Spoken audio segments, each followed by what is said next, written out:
what's going on? So I wanted to be transparent and honest. So it was February of 2024. I started using Kratom. And I remember being on the telehealth meeting with my counselor before I did it. And I said, Kristen, this is dangerous. I'm going to go down a slippery slope. I've indulged in this 10 years ago, once or twice. Wasn't really my thing then. But a little backstory, if you don't know who I am, my name is Justin Donnell, and I am a clean and sober individual. Besides Kratom, the last significant habit that I'd kicked was alcohol back in October 17th, 2018. And I have been alcohol-free for over 6 years now. But once again, back in February of 24, it is now April of 25. And I told my counselor, I was like, I'm going to go down this road. Just because of the way that I justified it. My name's Justin, by the way. I justified it in the aspect of I'm fully aware of what I'm getting. I think I'm aware of what I'm getting into. From my understanding, I'm an avid believer of natural remedies.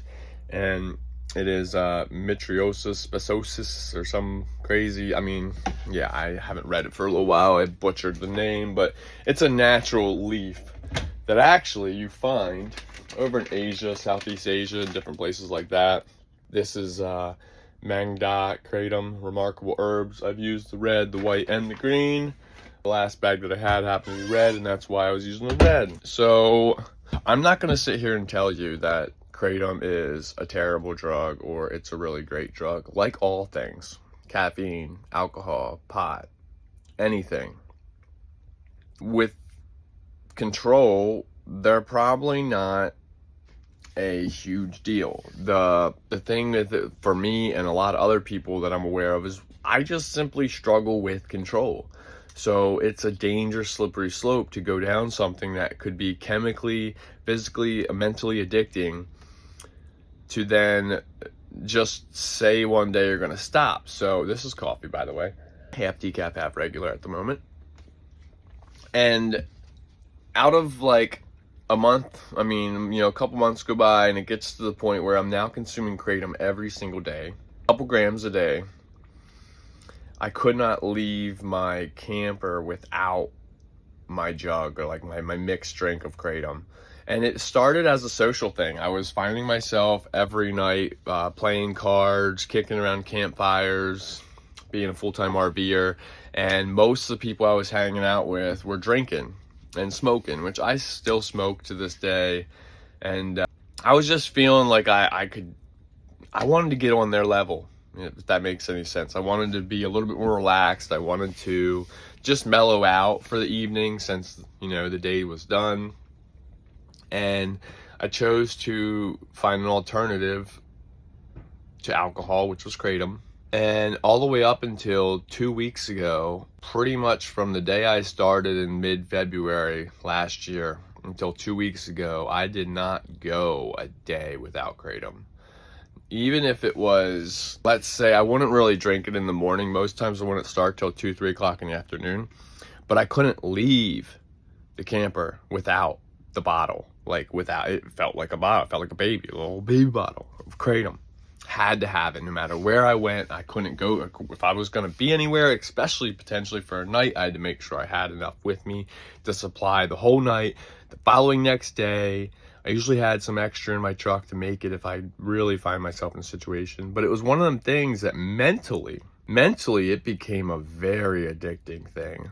And I'm able to identify that more so right now because I did a lot of research. I knew that, if you're going to get off this stuff, it could be a very hellacious road. I watched guys that were taking, shots. Let me know in the story below, your experience. But there was guys taking, the shots, which is a Kratom extract, which is, let's say, 10 to 50 times more potent than just the raw powder. And these guys were reporting some significant withdrawals, wanting to die type stuff. So I was really prepared for the worst. I was telling my counselor just 2-3 weeks ago, hey, I'm going to let this go for a season because there's something coming up that's bigger than my desires. Something that is being offered to me that I'll know in the next week or two. If I'm going to get accepted into this, I need to let go all my vices. the biggest one I was concerned about was Kratom because of all of the preparing I've been doing for the last couple weeks. And it was just like, I went to Los Algodones, got my top teeth fixed, and I had to leave my Kratom back in California because they were like giving me a hard time the first day across the border with my liquid, and they didn't make me dump it out. But I, just being an addict, I wasn't going to. I was like, look, man, if you're gonna make me dump it out, I'll just drink it all right here, no big deal. So to not be put in that situation, potentially do that next time, I decided to leave it in the truck. That was the first couple hours stint. I like went without having it, like with me. Not even like that I don't drink it all the time. It's just having it with me, that psychological barrier, having the Kratom with me. Kratom. And I came back. I was like, you know what? I'm just gonna let it go for the day. I didn't drink it that Tuesday. Came Wednesday, I'm like, shoot, can I make it a full 24 hours? Wednesday night came, I'm like, you know what? We're gonna go for day 3. And that's how this works for me. And I didn't want to say, hey, I'm gonna let Kratom go forever.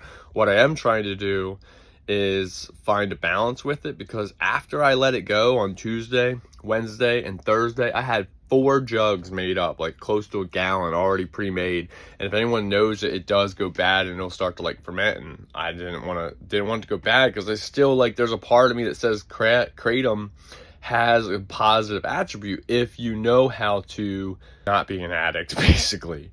But there was a psychological thing where it's like, I never want to be that dependent on anything, not just Kratom or anything. I don't want to feel like I can't leave here without that substance.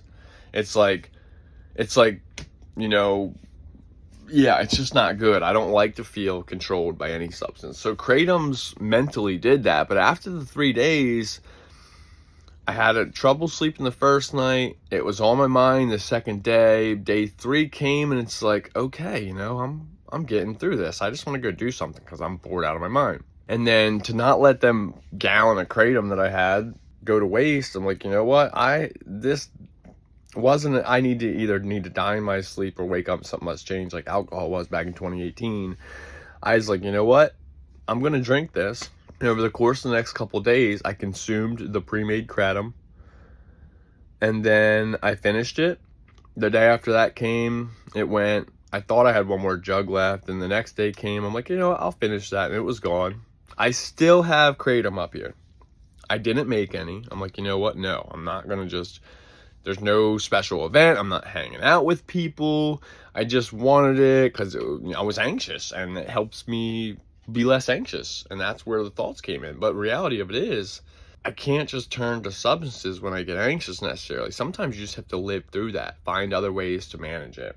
Like not drinking a boatload of caffeine. So this is just my story with Kratom. I was really prepared for a physical withdrawal beyond belief, and I do believe if you indulge further than just maybe the way I was taking it, I didn't even encapsulate it and like ingest the whole powder. I would take it, I'd make it in my coffee pot right there. I would brew it into a tea, and then I would drink the tea. I would not consume the powder. And I think because of that, I saved myself a lot more physical dependency and physical symptoms from just cold turkeying it almost overnight. It's been over a week and a half now since I've had any Kratom. And I do think about it here and there, but I am not thinking about it in the manner of like, oh my gosh, I need to make sure I have my jug of Kratom before I leave the camper, whether it's even just to walk down the street or to leave for a couple hours. So let me know if this resonates with anyone. Let me know if you guys have a Kratom story, or if you want to hear more about this, or let me know what your thoughts are in the comments below. This is going to be a touchy subject for people, but I like to be vulnerable. I like to be transparent, and I like to be honest. So that's why I share these things. It's not to put me on a pedestal. It's not to demoralize me. It's to simply say, hey, I'm a real human being. I'm a transparent human being, and I like to be as humanly transparent as I can be with my ability to communicate that. So let me know in the comments below, like, share, subscribe. Let me know what y'all are into, and hopefully you guys are having a blessed day. And if you're a sobriety journey, I hope your sobriety journey is going phenomenal, because sobriety is worth it 10 times. Alrighty guys, love you all. We'll see you in the next one. Peace.